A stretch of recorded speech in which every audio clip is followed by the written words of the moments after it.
এখন দুপুরের রান্না বান্না। এখানে দেখো পালং শাক কেটে ধুয়ে জল ঝরাতে দিয়ে দিয়েছি, আর এখানে সয়াবিন আর আলু একটু ভাপিয়ে রেখে দিয়েছি জলটা ঝরিয়ে। আজকে হবে সয়াবিন আর ওইদিকে পালং শাক, আর ভাতের মধ্যে দিয়ে দিয়েছি উচ্ছে আর পেঁপে সেদ্ধ। এদিকে পালং শাকটা বসিয়েও দিয়েছি, বেগুন আর আলু দিয়ে দিয়েছি, 5 ফোড়ন আর শুকনো লঙ্কা ফোড়ন দিয়েছি। লবণ দিয়ে দিয়েছিলাম আগে, এবার দিয়ে দিচ্ছি একটু হলুদ গুঁড়ো।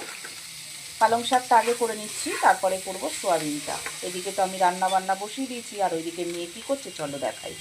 আর এদিকে দেখো সংক্রান্তি গেছে, মকর সংক্রান্তি, আমরা তো পিঠে খাইনি, কেন সেই দিনকে ছিল একাদশী, আর তারপরে মেয়েও ছিল না, মানে শ্বশুরবাড়িতে ছিল, তো ওকে বলেছিলাম তুই আসবি তারপরেই বানাবো পিঠে। তো আজকে আমাদের হতে চলেছে সেই পিঠে। আর আমি ওদিকে রান্নাবান্না করছি, আর দুপুরবেলায় ওকে বলে দিলাম যে তুই তাহলে নারকেলটা কুড়া। আর আমাদের বাড়িতে কোনো কিছু নারকেলের তৈরি হলে ওই নারকেলটা কুড়িয়ে দেয়। আমি কুড়াতে একদমই সত্যি ভালো মানে পারি না বলতে পারি, হাত ব্যথা করে। আর এই দেখো নারকেলটাকে নিজেই ও 2 অর্ধেক করে ফাটিয়ে নিল, আর বসে পড়েছে এখানে নারকেল কুড়াতে। তো এই যে কালকে এসছে সন্ধ্যাবেলায়, রাত্রিবেলা, তাই তো তনু? হ্যাঁ রাত্রিবেলাই এসছে, সন্ধ্যাবেলায় ভুল বললাম। তো নারকেলটা ওইদিকে কুড়াচ্ছে।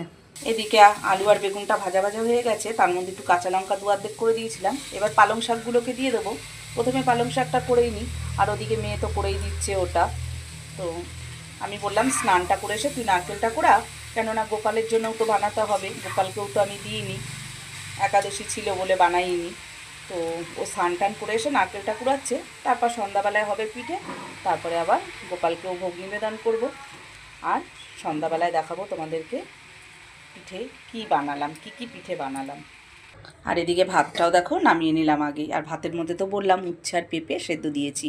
ভালো করে চাপা দিয়ে রাখি, তরকারিটা হতে হতে ভাতটা যাতে ঠান্ডা না হয়ে যায়। এর বাবার আর অল্পতে পোষায় না, দেখো একটু আগে চালের গুঁড়োটা এনে রাখতে বলেছিলাম, কেননা দোকান বন্ধ হয়ে যাবে, আর এগুলো বানাতে গেলে তো একটু দুপুর থেকেই তোড়জোড় শুরু করতে হয়। তো দুপুর আর হবে না, ওই বিকেল হয়ে যাবে। আবারও একটা নারকেল নিয়ে চলে এসেছে। তাহলে তুই কটা নারকেল কুড়াবি বসে বসে? 3টায়। হ্যাঁ ওই তো এলা জেনেছে, ওই চালের গুঁড়োর মধ্যেই রয়েছে। তাহলে তুই নারকেলটা কুড়া, আমি ওদিকে রান্নাটা ঝটপট সেরে ফেলি, খাওয়া দাওয়া সেরে তারপর আবার বসবো এইগুলো নিয়ে। আর রাজু, আরে ওঠ না, স্নানে যা, তাড়াতাড়ি ওঠ।